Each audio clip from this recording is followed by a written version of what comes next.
En este episodio del Fin de Turismo.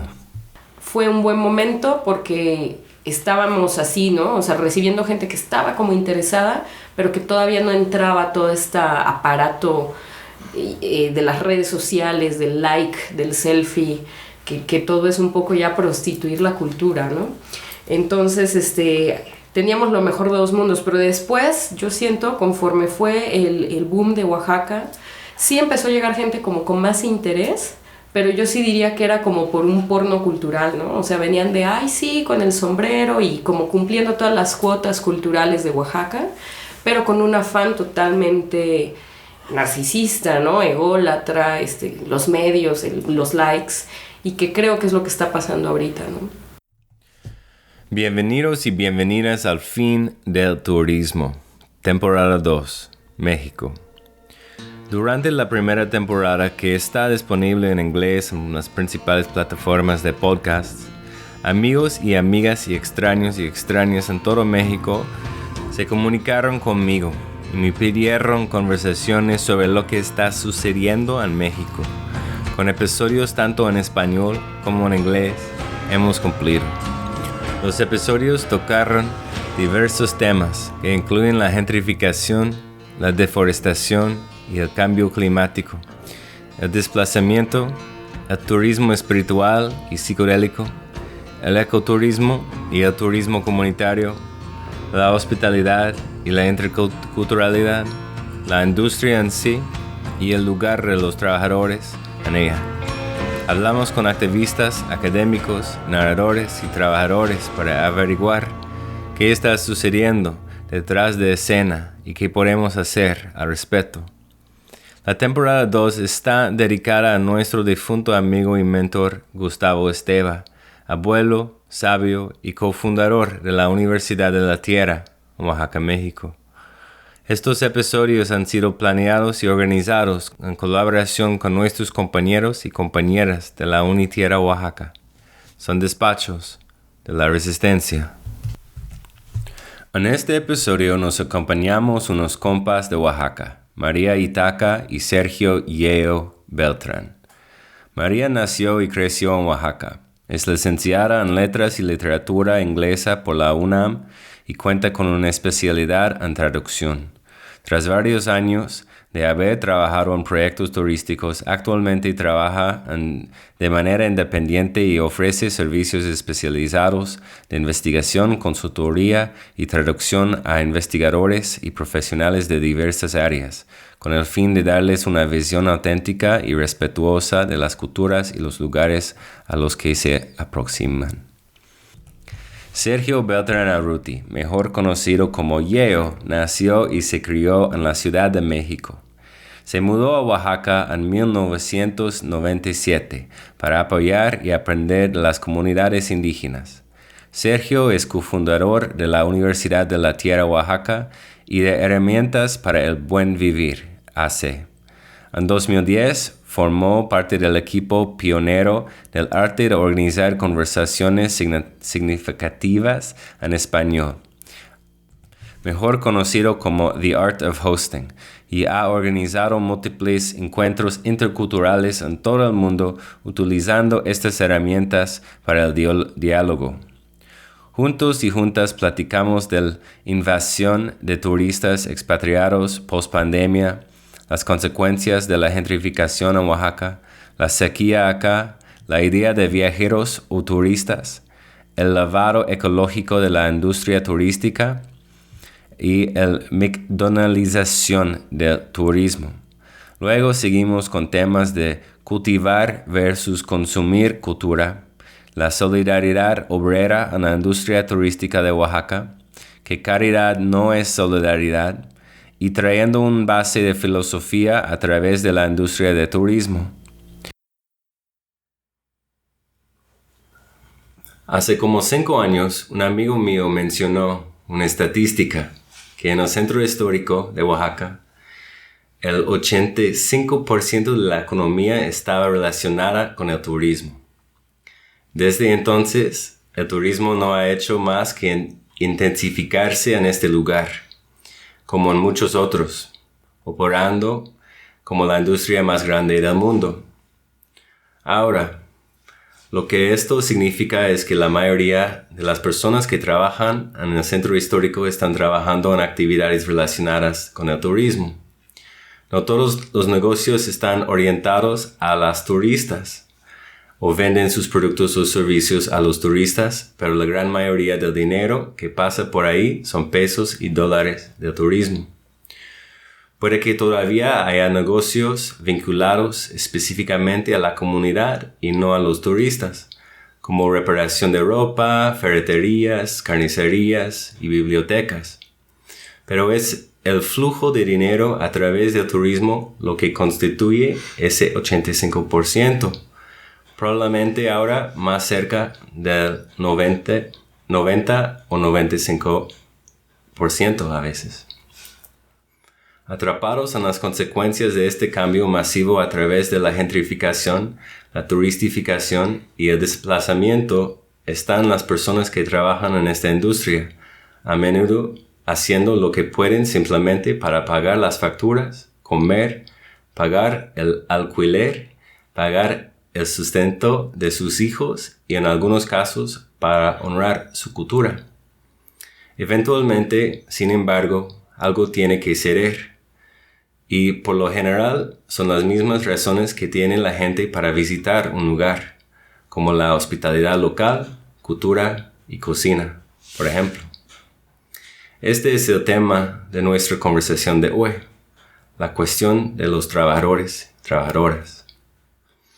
Bienvenido y bienvenida a Yeo y María al podcast El Fin de Turismo o The End of Tourism Podcast. Hola Cris, hola Yeyo. Pues gracias por invitarme y ya quiero empezar a hablar de esto. Pues saludos a quien escucha, María, Cris, un gusto estar con ustedes. ¿Podrían mencionar para nuestros oyentes dónde nos encontramos hoy y cómo parece el mundo para ustedes dos?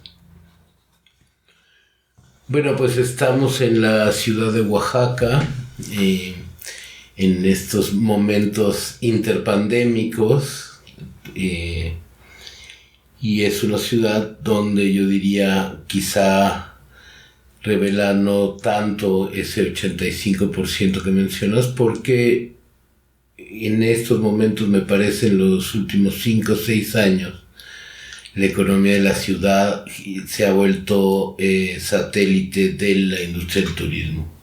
Incluso los flujos de dinero que no están directamente relacionados a la industria, que es mucho, pues dependen del flujo de visitantes, porque la señora de la tiendita vende más cuando el guía de turistas o el personaje vecino que trabaja en la industria tiene más dinero porque hay más propinas o porque hay más flujo de trabajo.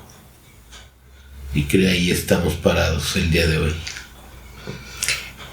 Sí, estamos, yo diría, en no solo Oaxaca, la ciudad, creo que todo el estado, ciertos puntos turísticos más allá de la ciudad, como la costa, como el istmo, pero probablemente más la costa, también padecen de lo mismo. Y yo diría que es un Oaxaca súper impredecible. ¿Por qué? Porque yo pensé que a raíz de la pandemia íbamos a estar quebrados. Y lo único que estoy viendo es todo lo contrario. Entonces muchas cosas están empezando a pasar que yo como local no me esperaba. Pero al hablar de esta aspecto impredecible también me refiero a los precios, que es algo que yo acabo de decir, ¿no? A veces hay mucha, como que no sabes bien cuánto te van a cobrar las cosas, ¿no? De repente vas a comprar algo y hay tanta gente de otras partes viniendo que de repente sientes que a ti misma, o misme, te tocan también un poco esto, ¿no?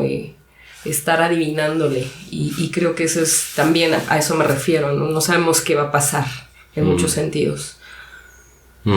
Pues gracias a ustedes. Me gustaría como tomar un paso hacia atrás, porque pues si tú has pasado como más o menos 30 años aquí en Oaxaca y María más. Pues los tres hemos trabajado en la industria del turismo durante muchos años. Y mi pregunta entonces es, ¿cuáles son los cambios más notables que han visto en la ciudad como resultado del turismo en su vida y tiempo aquí? Bueno, 25 años, no 30, pero sí, la mitad de mi vida he habitado esta ciudad. Y bueno, los cambios son muchos, empezando por el aumento en la población. No solamente de los que venimos de fuera del estado de Oaxaca, sino también una concentración, como pasa en el resto del mundo, de población rural que se convierte en población urbana o periurbana, ¿no? Eso ha traído como mucha evidencia del colapso de la infraestructura de la ciudad, sobre todo en la parte del centro de la ciudad. Tiene una infraestructura colonial diseñada para carretas y caballos, y pues estamos por arriba de los 50,000 vehículos circulando diariamente, ¿no?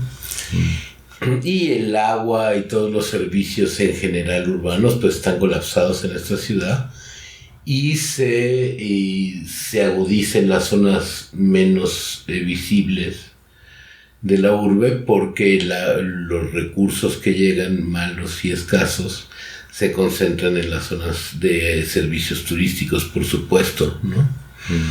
Y bueno, y lo más visible por estar a la moda es hablar de la gentrificación,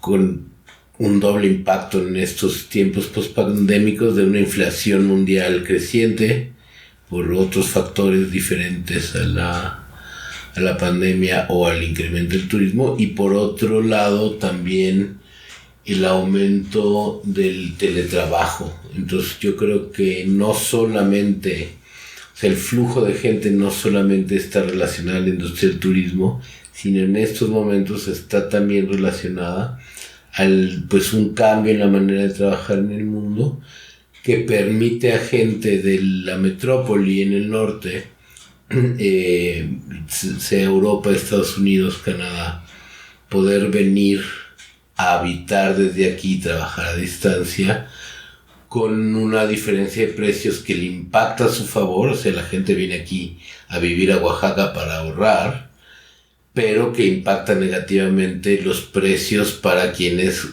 ganamos en tarifa nacional, pongámoslo así, ¿no? Que aunque también tienen un aumento porque aumenta la demanda de los servicios, nunca alcanza para cubrir elevación en el costo de la vida. Por ahí lo pondría. Y también un cambio muy importante siento en el paisaje periurbano, ¿no? O sea, uno de verdad salía de la ciudad y en 10 minutos estabas en medio del campo o el bosque, y cada vez la naturaleza, el bosque, el afuera queda más lejos. Sí, estoy de acuerdo. Creo que para mí siento quizá más drástico, más dramático el cambio, porque yo nací aquí. Entonces lo he visto como mis recuerdos de niña, de muy niña, están en ese Oaxaca, ¿no? Que ahora de repente ya no logro encontrar, ¿no? Ya tienes que andar escudriñando las esquinas de algunos barrios del centro para sentirte como en ese entonces, ¿no? Creo que alguno de los cambios más fuertes, que al menos a mí me han impactado más, es arquitectónicamente, ¿no? Yo crecí mis primeros 7 años de vida en el centro histórico. Entonces tengo este recuerdo de Santo Domingo todavía con las rejas del atrio, de todas estas calles que ahora ya pues que ya son pues llenas de negocios, pero que antes eran casonas, unas casas que ahorita es un hotel, no voy a decir el nombre, pero que antes era una casa, era una tienda de abarrotes preciosa, de estas de los todo de madera, ¿no? Y como de estas antiguas, como de tendajón de pueblo, que ya no existen, ¿no? Entonces, de repente lucho por tratar de encontrar mi infancia y mi niñez en calles que ya no están, pero sí están, ¿no? O sea, geográficamente siguen ahí, pero de alguna manera, arquitectónicamente no. estamos plagados de terrazas, que yo creo amenazan también las estructuras de las casas, porque son casas muy viejas de adobe. Entonces se vive mucho eso, como también decía Yello, ¿no? También el cambio alrededor de la ciudad es bastante drástico. Yo recuerdo cuando iba a Sachila a jugar. Oaxaca no es una ciudad que tenga parques, lo cual falta, y que ahorita están priorizando construir plazas, hoteles, cafés, etcétera, en vez de parques, ¿no? Que creo que nos caería muy bien, sobre todo ahora con el cambio climático. Pero supongo que antes no era tan necesario, porque en 5 minutos ya estabas en campo abierto, ¿no? Yo recuerdo que ibas a Sachila y eran estos campos de pasto rosa, que ahora vas y hay el montón de, pues no sé, pues muchas construcciones que no están acabadas, tiendas de autoservicio, o sea, como un paisaje totalmente alterado, ¿no? Y también, pues lo que decía hace rato, que no se me había ido la palabra, en cuanto a los precios, hay mucha especulación, ¿no? Entonces, esa es la palabra exacta, especulación, porque de repente, pues, yo también tenía que las amigas de mi abuela que vivían pues en ciertas zonas que ahora ya es hotel, ya vendieron, ya se están yendo, y cada vez esto empezó en el centro, pero se está yendo, o sea, se está esparciendo, entonces ya cada vez menos personas viven en las partes como históricas de Oaxaca, y todo se está volviendo muy frío, ¿no? O sea, es un Airbnb, en realidad no hay nadie, todo el mundo entra y sale. Entonces sí creo que para mí es de repente muy triste esto, ¿no? Y lo ves también en la gente, ¿no? Culturalmente hablando, la gente que viene de los pueblos también creo se sienten pues amedrentadas, avasalladas más bien, ¿no? Ante todo esto, y ante un tener que ceder espacios o vender sus conceptos, sus productos, sus culturas de otras formas, ¿no? De repente no queda algo, que creo que es algo que se hablará en algún momento más adelante, pero te tienes que autoexotizar, ¿no? Entonces tu forma de entenderte como local también se transforma, y eso obviamente impacta en la vibra de la ciudad, en cosas como conciertos, ya le van haciendo un giro más de marketing, ¿no? Que ya no es cultural. Entonces para mí sí, de repente es muy triste, ¿no? Ciertas calles de Oaxaca las camino con mucha melancolía. Wow. Un poco abordando en esto que decía María, conocí hace poco un joven oaxaqueño que para él la ciudad de Oaxaca terminaba en la estación de ferrocarril. Decía, yo nunca paso del Exmarquesado porque hasta pamear te cobran, ¿no?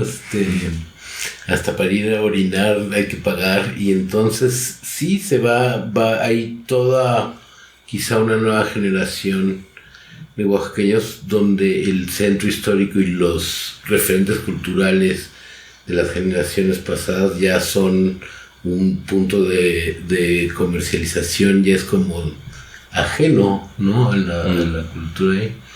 De todas formas, creo que para mí el impacto más fuerte lo veo en estas zonas conurbadas que hablaba María. Estos pastizales de Sachila pues tenían también un sentido y alimentaban ganado, y había un comercio suburbano bastante autónomo que ha desaparecido. La gente de los pueblos pues ya no tiene oficios donde desempeñarse un poco a propósito también, promovido desde el mismo gobierno y en este impulso del turismo y de llenar de manos baratas la industria, pues gente campesina, y a veces hasta con los medios, ¿no? Con la tierra y con el saber de cómo trabajar de otra manera, pues si lo que promueves son las becas para ir a estudiar administración de empresas turísticas y hay una academia donde te enseñan a doblar las toallas como cisnes en cada esquina,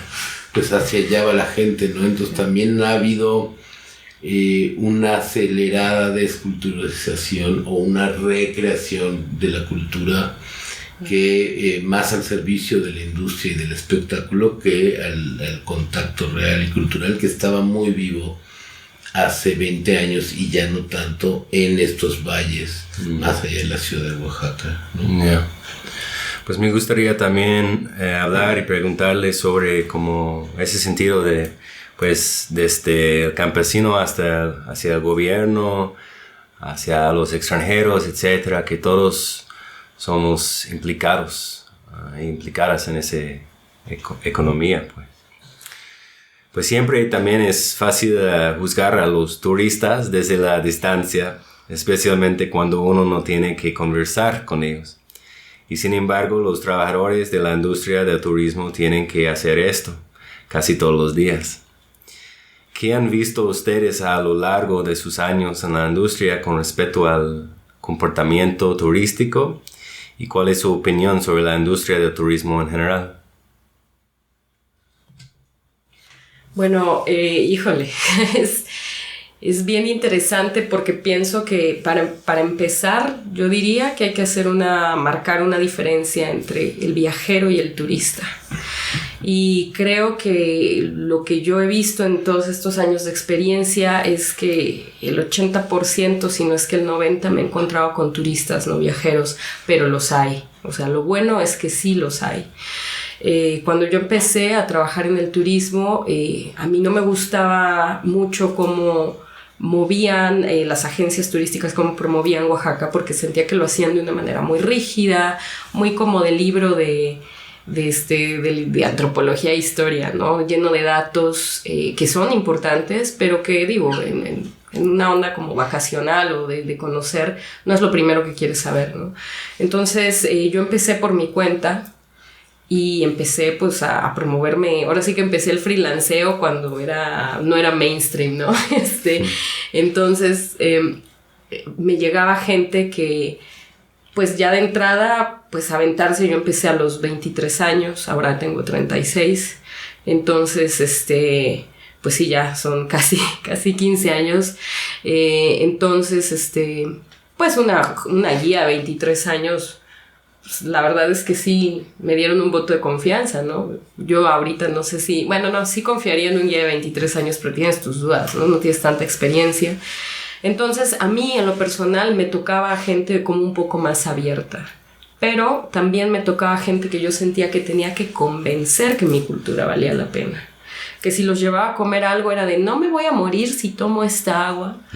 Que tenían estas ideas preconcebidas que también las recomendaciones de los gobiernos y los medios en sus países, y también, bueno, obviamente nuestros gobiernos no ayudan, les nutren, ¿no?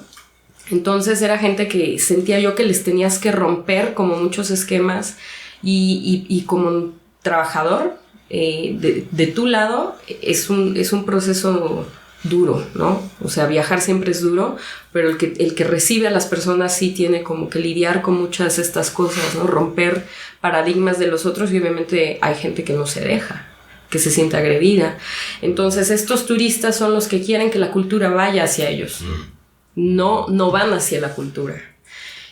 Conforme fueron pasando los años, específicamente yo creo a raíz de más o menos 2015, que Oaxaca empezó a tener este boom gastronómico, empezó a transformarse un poquito, ¿no? Entonces ya venía gente que tenía más interés en la comida, que tenía menos miedo de comer cosas diferentes, de tomar tejate, estaban más abiertos, ¿no? Pero todavía tenían sus dudas, ¿no? Creo que ese en este momento, yo diría entre 2000 y 2020, 2015, la mitad, fue un buen momento porque estábamos así, ¿no? O sea, recibiendo gente que estaba como interesada, pero que todavía no entraba todo este aparato de las redes sociales, del like, del selfie, que todo es un poco ya prostituir la cultura, ¿no? Entonces, teníamos lo mejor de dos mundos, pero después yo siento, conforme fue el boom de Oaxaca, sí empezó a llegar gente como con más interés, pero yo sí diría que era como por un porno cultural, ¿no? O sea, venían de, ay, sí, con el sombrero y como cumpliendo todas las cuotas culturales de Oaxaca, pero con un afán totalmente narcisista, ¿no? Ególatra, los medios, los likes, y que creo que es lo que está pasando ahorita, ¿no? Tenemos gente que sí quiere un turismo más consciente, pero en el Inter, que traen esta onda New Age también, ¿no? Que Pachamama y esto, pero en el Inter no terminan por comprender, ¿no? Siempre tienen una mentalidad bastante extractivista, bastante, pues, la famosa apropiación cultural, ¿no? Entonces yo creo que el turismo como tal no ha cambiado, pero también, volviendo a los viajeros, creo que la ventaja es que este boom de Oaxaca también ha traído un aumento en viajeros, aunque siguen siendo muy pocos. Yo creo que, bueno, me encanta esta distinción entre turista y viajero, y yo diría, y otros seres móviles. Creo que en el mundo nos movemos de muchas maneras por muchas razones, y eso de alguna manera también impacta el contacto con lo otro. Es muy difícil en este mundo de hoy, pues, no saber de lo otro que está más allá de las fronteras, ¿no? Aunque nunca salgas de tu ciudad, por ejemplo. Pero dentro del turismo también hay, yo diría, muchas categorías, y quizá el gran error de la industria ha sido querer lo que yo llamo la McDonaldización de la industria, ¿no? O sea, en algún momento la industria se dio cuenta que lo que la gente cada vez estaba haciendo cuando vacacionaba, cuando hacía turismo, era consumir experiencias. Entonces, pues, ¿cuál es el mejor modelo? El peor producto al menor costo, con la máxima ganancia a un precio exorbitante, ¿no? Y los ponemos en cajitas bonitas y eso. Pero en Oaxaca, esa industria llegó tarde, cuando ya Oaxaca era un punto de atractivo. Yo, igual que María, pues mi trabajo en el sector ha sido desde lo freelance, y había esa suficiente demanda que permití, y las grietas en la estructura de los servicios en Oaxaca pues eran tan grandes que permitían todo esto de experiencias alternativas. Yo sobre todo he trabajado lo que llamo el turismo académico. Yo trabajo mucho con estudiantes e investigadores, pero al final lo que fui descubriendo es que no importa la intención con la que vengas, hay este afán, y lo que decía ahora María sobre el New Age y los Pachamama, de consumir la experiencia. O sea, la gente no viene a un encuentro con otras personas, no viene a conocer otras geografías o otros ecosistemas, sino viene a tener una experiencia personal en cualquier lado donde esté. Entonces, lo de afuera se vuelve afuera. No hay nunca ninguna intención de integrarse o entender, o por lo menos experimentar desde otro lugar que no sea tu propia experiencia individual, cualquier cosa en la que te estás relacionando. Entonces, en ese sentido, sí, regresando a tu pregunta original, aunque los trabajadores de la industria turística tienen que hablar con los turistas, no hay realmente una posibilidad muy clara de diálogo, porque no están muy interesados en la conversación de ninguno de los dos lados, ¿no? Lo que están buscando es, en ambos extremos, sacar el mejor provecho de la transacción. Entonces, los viajeros, como dice María, quizá están buscando una interacción más allá de la transacción, y entonces la experiencia, aunque también están buscando una experiencia, no están buscando consumir una experiencia, sino co-crearla con la interacción del territorio, la gente y las culturas que visitan. Y yo creo que hay afán de eso en la industria turística, pero no es un buen modelo de negocio, porque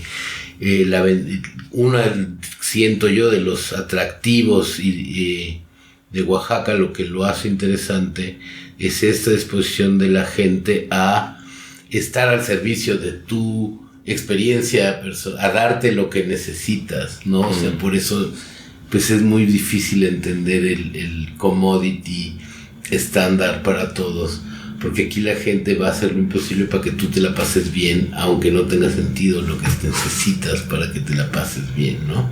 Y eso es muy difícil de controlar y sobre todo de ponerle un precio estándar, un horario determinado, y por eso los tours aquí nunca llegan, ni salen ni regresan a tiempo, porque siempre hay 1000 cosas en medio que van a pasar, que no puedes obviar y que no pasan en otros lados. Esto de las grietas del sistema que te permiten hacer tu freelanceo o ofrecer un servicio diferente, pues es imposible si vives en Miami o si vives en Cancún o si vives en Puerto Vallarta, porque la única entrada que hay a este contacto con el turista pues es la industria ya establecida, ¿no? Pues me gustaría seguir en esa línea de pensamiento entre el turista y la industria, pues. Los trabajadores del turismo pueden ver el funcionamiento detrás de la escena de la industria. Y en las ciudades turísticas a menudo tienen la oportunidad de hablar sobre como estamos haciendo ahorita, pues. Pero sin embargo, a menudo ven muy poco con respecto a la política que ocurre a gran escala, ya sea entre los gobiernos o las secretarias de turismo y los proveedores de turismo a gran escala o las organizaciones hoteleras. ¿Por qué crees que esto? ¿Por qué cree que las críticas se dirigen tan a menudo a los turistas individuales en lugar de las corporaciones y organizaciones que invitan a lo que la gente suele criticar? Por ejemplo, mal comportamiento, aburguesamiento, etc. Híjole, está buena tu pregunta, porque sí, es verdad, o sea, siempre es más fácil irse sobre la gente móvil, muchas veces porque viene y va, ¿no? Entonces, pues no pesa tanto dejar por ahí una crítica, siempre hay como un temor al gobierno, pero también yo siento que hay siempre como ya no contamos con él, ¿no? Al menos yo creo, probablemente Yayo estará de acuerdo, pero cuando eres freelance, justamente lo haces porque ya estás desencantado de la industria, del gobierno, entonces ni te pasa, ¿no? Yo me atrevería a decir que también creo que culturalmente, como personas, ¿no?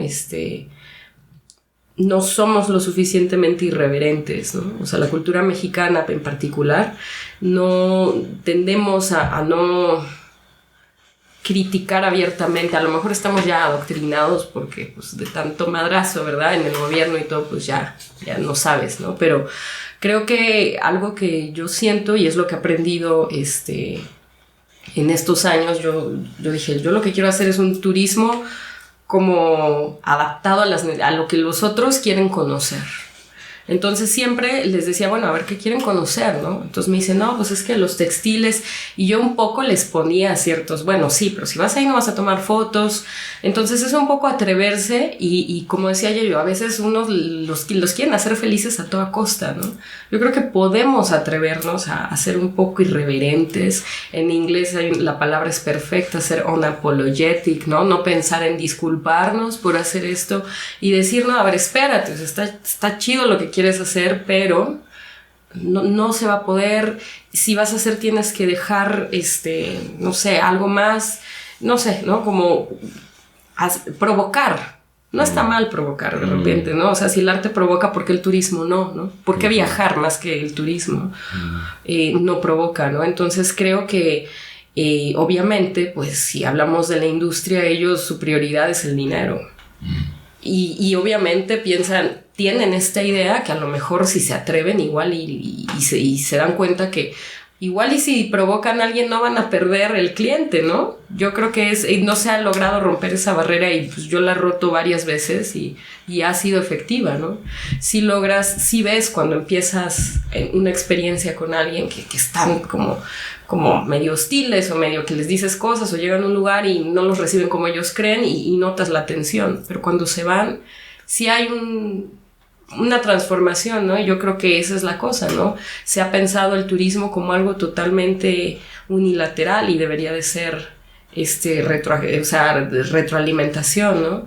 El que llega deja algo y el que está también adquiere algo, ¿no? Porque también es eso, aprender a decir, oye, pues está bien que ofrezcas tal cosa y que seas como muy duro en tus reglas, pero igual y, no sé, puedes ser más flexible, pero siempre dentro del respeto a la cultura, ¿no?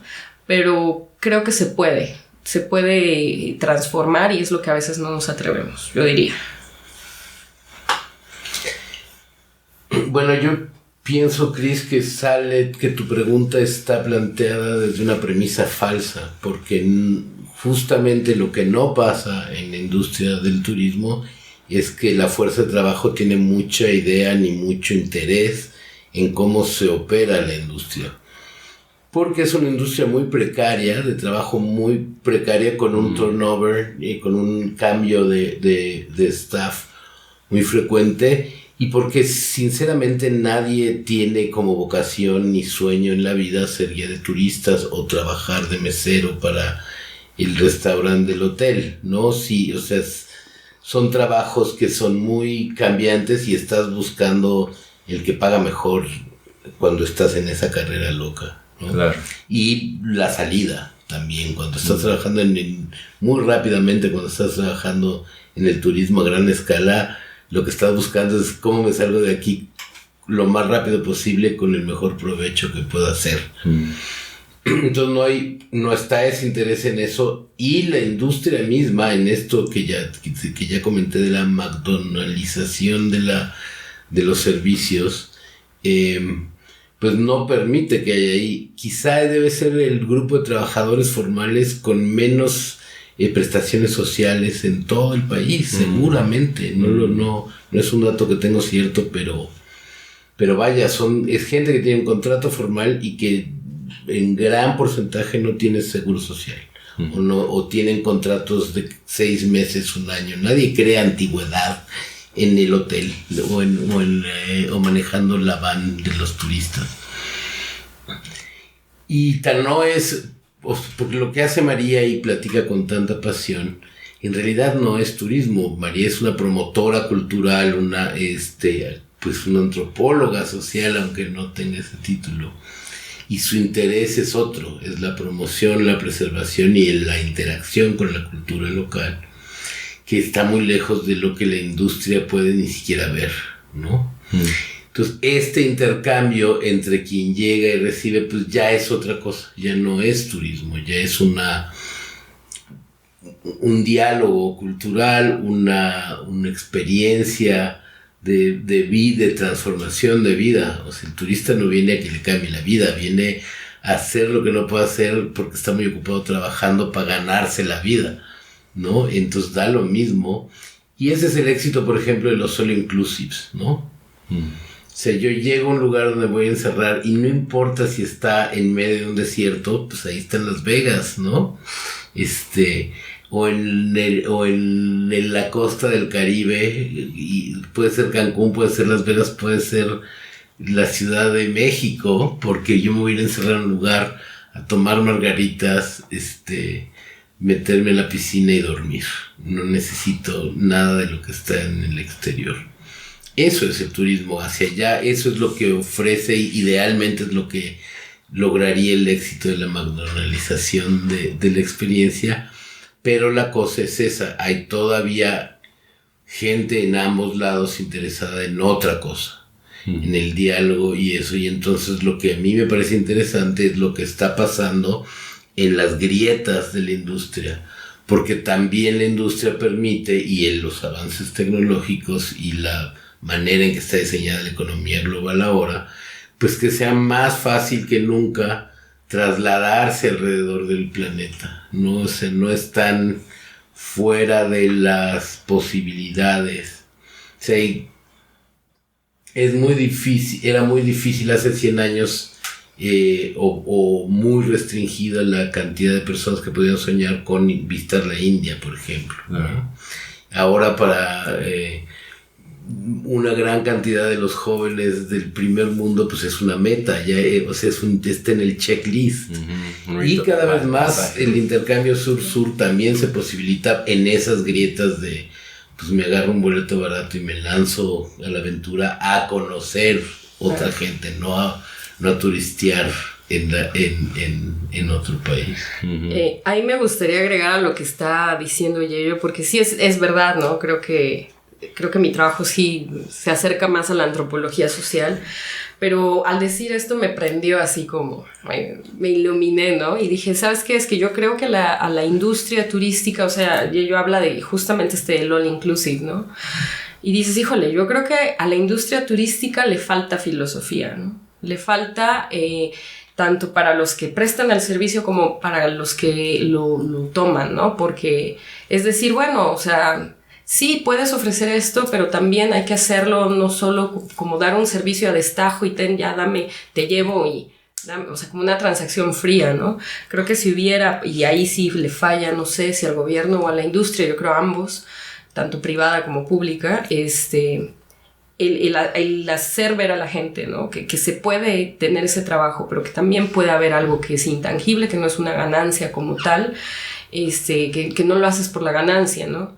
Y creo que ahorita todos estos movimientos que están empezando en Oaxaca, como de hablar de decolonización y de todo esto, pueden ser, pues nos echan a pensar, ¿no? Decir, bueno, a lo mejor se puede también incorporar un poco de esas posturas para transformar la industria del turismo, o más bien para cimentarla, porque como dice yo creo que no está ni siquiera construida como tal.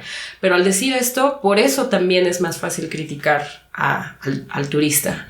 Porque dices, bueno, ¿qué te hace pensar que descansar es básicamente evadirte la realidad? Para eso, compa, pues mejor vete a un spa, ¿sabes? Y ahí quédate y que te estén dando masaje todo el día. Pero si tú en algún momento gustas y deseas y haces el pago por ir a ver un sitio arqueológico, un lugar donde hacen textiles, entonces ya no quieres solo evadirte. Entonces ahí ya tienes una responsabilidad, ¿no? Claro, no podemos ir por el mundo pues adoctrinando a todos los que vienen, es imposible. Entonces la mejor solución es nosotros empezar a crear e incorporar filosofía en la industria para que la gente cuando venga se dé cuenta pues a qué viene, ¿no? Yo diría también. Ya. Pues sí, hay lugares como Hawái, creo que es lo más famoso, que hay gente allá, locales, nativas, que han hecho como tours, supongo, diríamos tours, decoloniales, ¿no? Que van buscando como las historias desconocidas, olvidadas del lugar, de sus islas, y compartiéndolas con los turistas.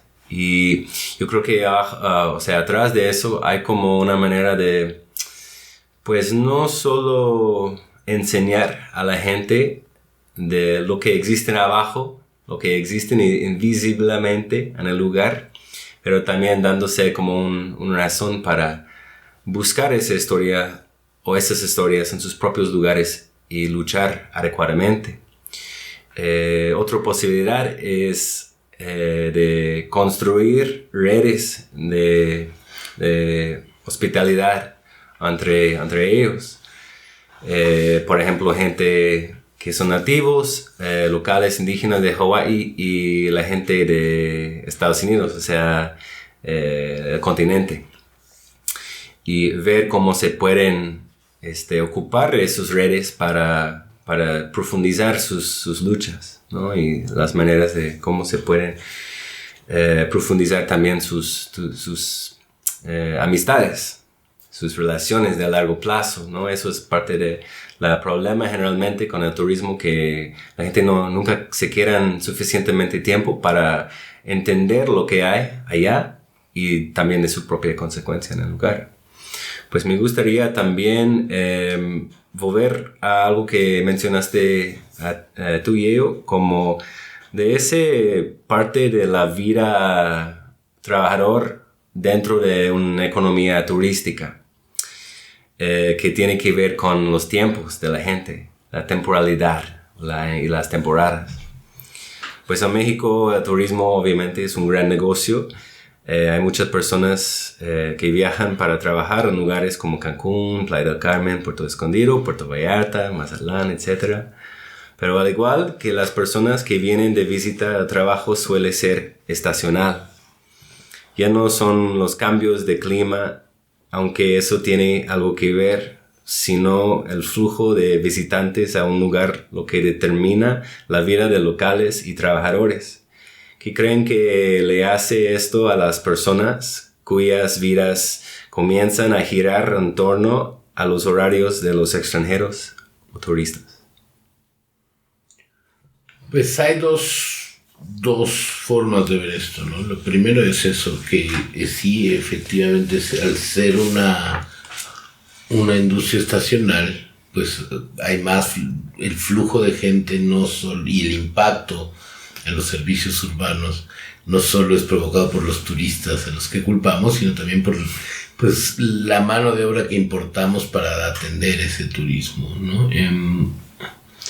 Eso es un modelo que ha funcionado así desde el siglo XX, ¿no? Muy claramente, y que no le veo ninguna intención de cambiar. Pero lo que ha pasado, y ahora que mencionabas Hawái lo recordé, es que sí ha habido en algunos lugares, y en Italia hay varios ejemplos de esto, donde las zonas suburbanas, que es lo que empezamos diciendo en esta conversación, que se están viendo impactadas y absorbidas por la condena de volverse los centros de miseria donde se tira la caquita de la gran ciudad turística, han aprovechado para también estacionalmente generar productos para nutrir esa industria del turismo. Las piñas en Hawái, si le estudias un poquito la historia, pues se volvieron como un producto muy nacional porque eran un elemento esencial para hacer algunos cócteles y para servirle el desayuno al turista, y por eso empezó a hacerse un producto agrícola popular por ahí.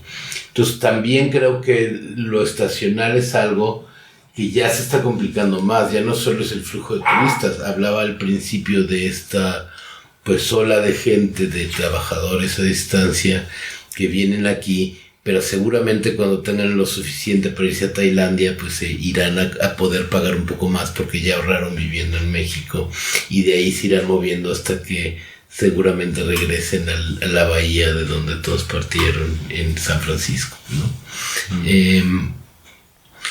Entonces yo, más que pelearnos con o tratar de influir cambios que no parece que van a venir en el sistema, siento que la salida está por ver regreso a las grietas. ¿Qué sí podemos hacer con lo que hay, ¿no? O sea, y cómo lo vamos desenganchando ahí. Fue una sorpresa ampliamente comentada entre los proveedores de servicios turísticos esta asamblea en Calpulalpan, no fue en Calpulalpan, fue en Coajimoloyas, donde decidió la comunidad que no iba a abrir el centro ecoturístico, aunque venían a ofrecerles congresos y así como grandes flujos de inversión si dejaban abrir, porque decían, porque al fin y al cabo pues nosotros de esto no vivimos, ¿no? Entonces sí, ¿cómo vamos desenganchándonos de la industria? Si es la única fuente o cada vez más se vuelve el corazón de la economía formal, lo que pasa alrededor de la industria turística, ¿cómo nos vamos desenganchando de ahí? O por lo menos tener un pie fuera y uno dentro. Eso también pasa si empezamos a adoptar nuestras formas de vida y de trabajo estacionales alrededor de eso. No, así era la vida en los pueblos de Oaxaca. Esa es la ventaja de Oaxaca, así era la vida de los pueblos en Oaxaca antes. Los que pican papel pues tienen más chamba en Muertos y cerca de la Navidad y cuando hay graduaciones que seguramente en medio de agosto. Pero en medio de agosto está bien, porque entonces en medio de agosto pueden sembrar su milpa. O sea, ¿cómo vamos diversificando, aprovechando esa fuente de ingresos, porque no hay otra? ¿Cómo vamos diversificando y haciéndonos la vida con cosas paralelas o alrededor, y lo más posible desconectada de esa única fuente hegemónica de chamba? Y pasa, creo, sí, por entender mejor qué significa esto de la vida estacional y a lo mejor la vida nómada, ¿no? Seguramente vas a odiar esto, pero creo que la geografía de Oaxaca se presta mucho y hay evidencia clara que por mucho tiempo la vida fue así, pues para que la gente se mueva de los valles a la montaña, a la costa y dé la vuelta y regrese y así han circulado muchas mercancías y personas y mano de obra por siglos en este territorio, ¿no? Yo, algo que he notado mucho es, al hablar de o sea, de cómo las estaciones y los ritmos de los turistas influyen, es que últimamente que me he movido un poco justamente por Oaxaca y en la misma ciudad, noto que ya eso está desapareciendo también, se está diluyendo, ya sientes que es temporada alta todo el año.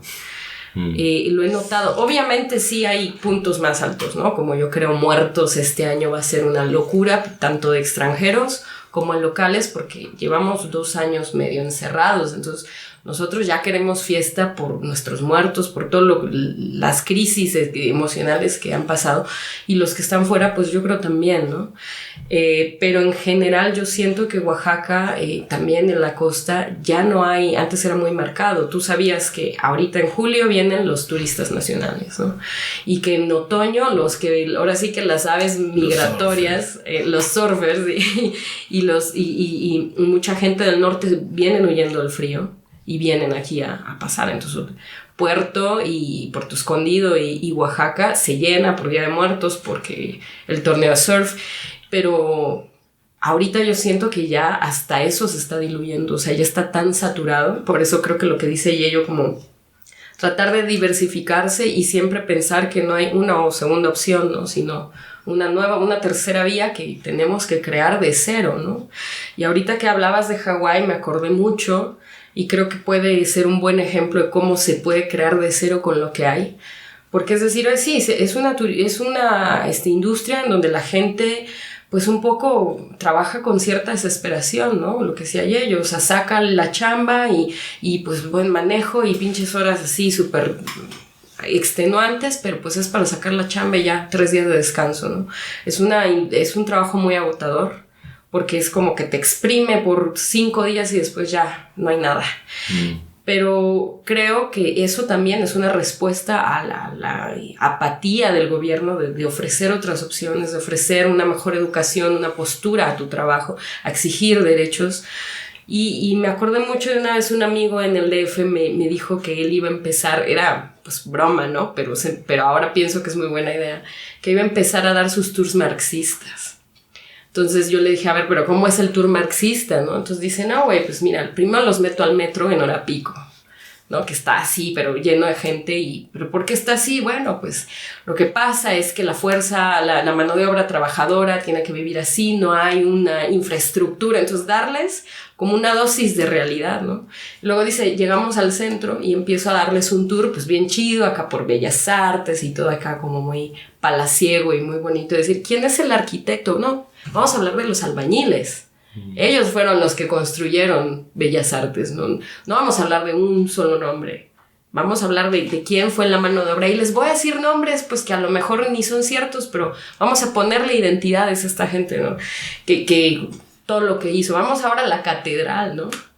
¿Cuántas manos indígenas esclavizadas murieron por esto, ¿no? Entonces, creo que el buscar vías, hasta un poco con comicidad, ya sin tanta formalidad, comicidad en el sentido mexicano, o sea, como de este humor negro que tenemos, creo que puede abrir otras cosas, ¿no? Entonces, yo creo que estamos saturados y es momento de quemarlo todo y empezar de cero.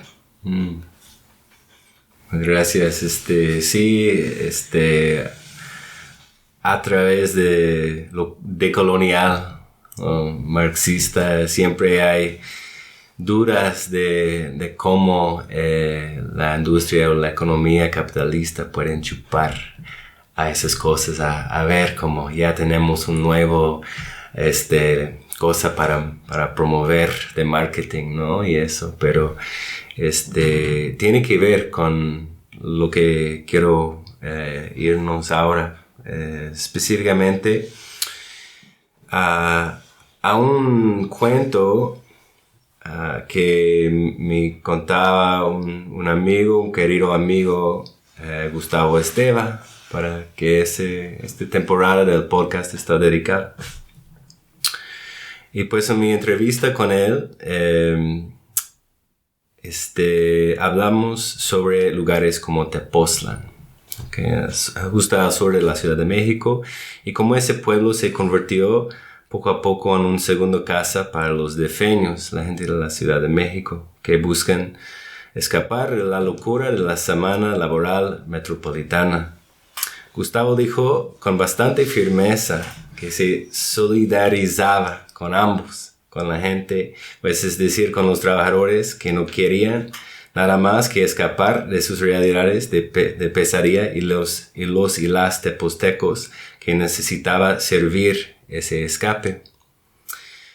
Pues a medida que el turismo crece hasta el punto de convertirse en una amenaza para los medios de subsistencia de la comunidad y las clases trabajadoras, aumentan las críticas y el vitriolo.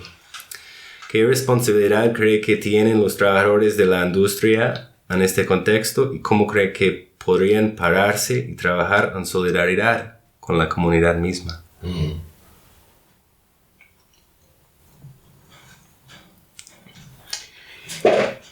Bueno, primero esta imagen que el queridísimo Gustavo, como sabe, Gustavo fue mi mentor y gran amigo, ya no aplica tanto a la realidad actual, siento. Esta idea de la casa de fin de semana muy chilanga, ¿no? Cada vez es menos cierta. No es cierto que las casas de Cuernavaca o Tepoztlán sirven para que las clase medias urbanas agotadas vayan a descansar el fin de semana. Primero porque hace como 20 años la gente dejó de ir del DF a Cuernavaca o a Tepoztlán porque pasaban más tiempo en la carretera por el tráfico del que estaban huyendo, porque se iba a congestionar la vía de acceso, que en Tepoztlán, no en Cuernavaca.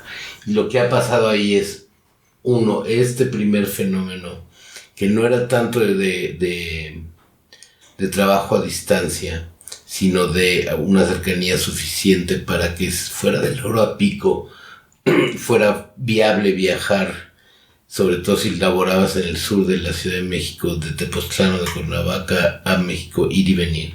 Y lo que fue creando fue una nueva clase de habitante, sobre todo en Tepoztlán, de gente que ya vive ahí, ya hace su vida cotidiana ahí todos los días, y a lo mejor es el que se va el fin de semana, y porque puede, la gente local no puede.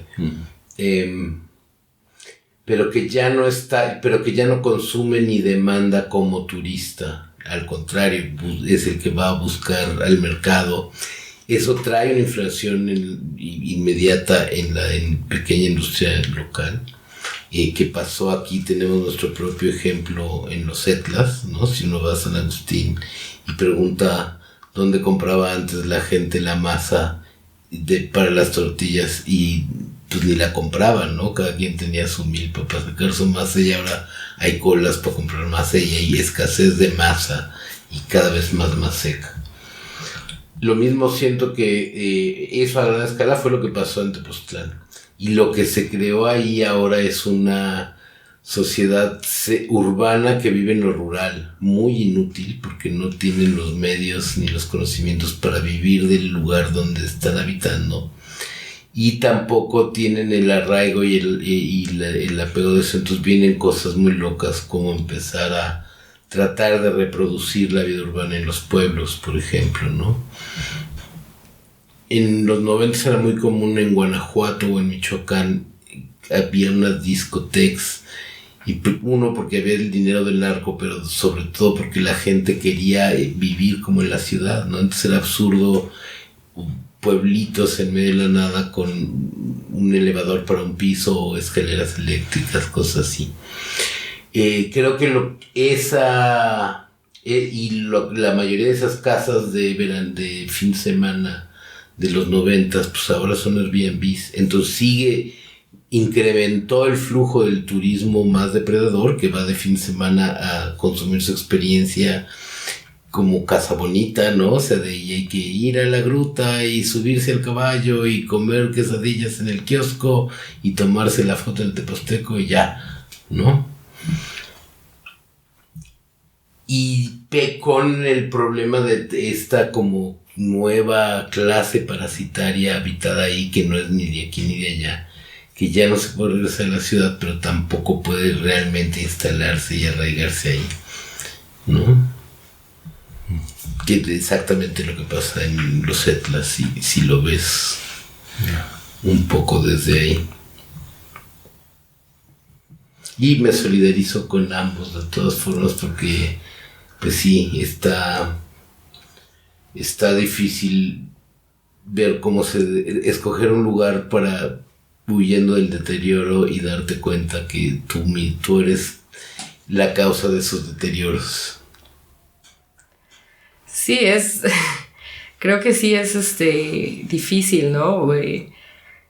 Darte cuenta de repente que te has convertido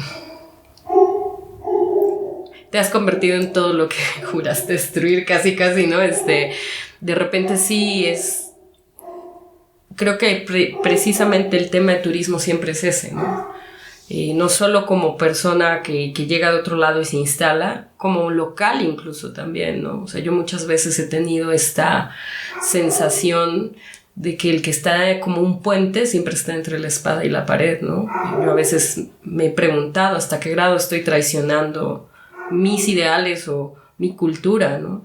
Entonces creo que siempre yo diría que la respuesta es ya sea que vengas de otro lado, como pasa con los chilangos en Tepoztlán o en Etla, o en Guayapan, que ya está empezando en Guayapan también, o en algunos, incluso en algunos pueblos de la sierra, en San José del Pacífico, ¿no? San Mateo Riondo, todo esto, es justamente tener conciencia, ¿no? Hacer las preguntas indicadas y decir, bueno, a veces todos estamos, no hay negros ni blancos, no somos todos buenos ni todos malos, ¿no? Y tratar siempre como de pues conectar un poco y quizá no una ayuda así a gran escala y el cambio, o sea, sería un poco utópico, ¿no?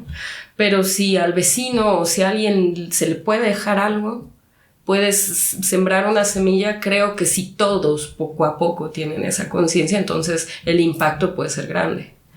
Entonces, pues qué padre que los tres pensemos lo mismo, ¿no? Pero idealmente, pues mejor que cada persona que venga siempre sepa que es el impuesto, digamos, ¿no? Pensar en un impuesto de conciencia migratoria, creo que sería como una onda interesante, ¿no? Creo que a lo mejor en este momento del mundo creo que sería un buen primer paso, ¿no? Y probablemente habría más respuestas más específicas muy pronto, porque el mundo está evolucionando muy rápido, ¿no? Pero de momento esto se me ocurre y yo he estado en ese lugar también como local. Entonces creo que nos pasa a todos, ¿no? También me solidarizo. Ya. Gracias, María. ¿Alguna última palabra de ustedes? Pues yo quizá lo que diría es, no importa dónde estés, ni qué circunstancia te llevó ahí, un poco lo que dijo ahora María, trata de entender cuál es ese intercambio, no transacción, sino intercambio, que tienes la posibilidad de hacer con el entorno y con las personas, ¿no? O sea, con lo humano y con lo no humano, y cuál es tu aportación por lo que estás recibiendo del lugar donde estás, sea tu lugar natal o el lugar donde estás temporalmente visitando. Sí, yo sobre esa misma línea, ¿no? Siempre creo que buscar vías mutuas, ¿no? Donde haya una retroalimentación, un ir y venir, porque a veces también la gente de aquí tiene, ¿no? Oaxaca por eso se distingue, ¿no? La gente de aquí tiene sus opiniones muy arraigadas y a veces puede llegar a ser agresiva o difícil y es muy fácil juzgarlos, pero de repente dices, bueno, igual ya están hartos, ¿no? Ya traen una carga histórica porque digamos que a veces el turismo remite a la colonia, ¿no? Totalmente. Entonces ya hay una carga histórica que es muy difícil de borrar, pero siempre creo si se establece un diálogo, a lo mejor puedes romper muchas ideas de los que están acá, y al hacer eso, el otro también te puede ayudar a romper eso, ¿no? Entonces creo que para mí la idea para cerrar es, no tengamos miedo no hay que creernos lo que nos han dicho siempre, no tengamos miedo, y también, ¿no? No ser tampoco tan puritanos y rígidos de satanizar a todos, ¿no? Porque en realidad esa es la historia del mundo, ¿no? Las migraciones, pero desgraciadamente estamos en un momento pues que todo parece ya muy... la destrucción parece aceleradísima, ¿no? Entonces es muy más difícil poner pausa, pero también al mismo tiempo hay más crítica que antes no había. Entonces, pues estar consciente que pues convertir lo malo en lo bueno creo que es lo que nos toca ahora. Pues gracias a ustedes. Y María, ¿cómo se puede encontrar su trabajo? ¿Cómo se puede encontrar tus provocaciones? Pues mira, estas provocaciones la verdad es que son más privadas últimamente. Ya no trabajo tanto con grupos, ya doy más como una especie de consultoría y escribo. Escribo sobre todo sobre comida. ¿Por qué comida? Porque creo que simbólica y literalmente es la mejor manera de que la cultura del local vaya hacia el que está ahí. No, perdón, al revés. Que tú como elemento externo vayas hacia la cultura del local, es literal, te estás comiendo su cultura, ¿no? Entonces es una fase que me gusta mucho explorar. Entonces, pues por Instagram también soy muy buena memera, entonces encontrar muchas cosas también de repente sobre eso, ¿no? Y ser sarcástica, pero ahí en Instagram pues están los contactos si quieren escribirme de una manera más personal, y mi Instagram es @mariaitaca, o también pues me pueden encontrar como Sirena Peligro, si ponen Sirena Peligro en Instagram, y por ahí ando. Vale, gracias. ¿Y ello? ¿Cómo se pueden encontrar tus provocaciones? Pues muchas gracias, Cris, por la invitación. Gracias, María, por la conversación tan amena. Yo, pues, mi trabajo está englobado en la organización a la que pertenezco, que se llama Herramientas para el Buen Vivir AC. Pueden encontrarnos en la red en www.buenvivientes.org. Y mi Facebook e Instagram personal es Yeyo en Wax, y así me encuentro. Perfecto. Pues, y herramientas Buenvivientes también en todas las redes sociales, aunque ni las usamos. y sí, Cris, gracias también, Yeyo, por la conversación, y pues gracias a los oyentes que están echándose esta plática, y espero pues también les deje algo, ¿no? Y a nosotros igual, o sea, nos permita pensar más. Sí, no, es un gran gusto, especialmente de tener la oportunidad de hablar con amigos y amigas, ¿no? Me voy a asegurar que esos enlaces de Insta, de los sitios web, están allá disponibles en el sitio web del Fin de Turismo, en theendoftourism.com. Pues muchas gracias a ustedes por sus tiempos hoy. Gracias a todos y todas por escuchar The End of Tourism Podcast. Si quieren ser los primeros y primeras para saber de nuevos episodios y ensayos, haga clic y suscribirse en Apple Podcasts, Spotify o cualquier plataforma de podcasts importantes, y síganos en las redes sociales a través del identificador The End of Tourism. Los podcasts profesionales requieren mucho trabajo. Por eso hemos lanzado una campaña de Patreon para que este trabajo continúe y siga siendo accesible para todos. Puedes unirse a esta comunidad en patreon.com/The End of Tourism. Se pueden apoyarnos contribuyendo con cualquier cantidad, y por supuesto hay obsequios recíprocos que se le presentan como resultado. Todo ayuda, así que diríjense a patreon.com/The End of Tourism y mira cómo se pueden participar. Hasta la próxima. Adiós, compañeros y compañeras.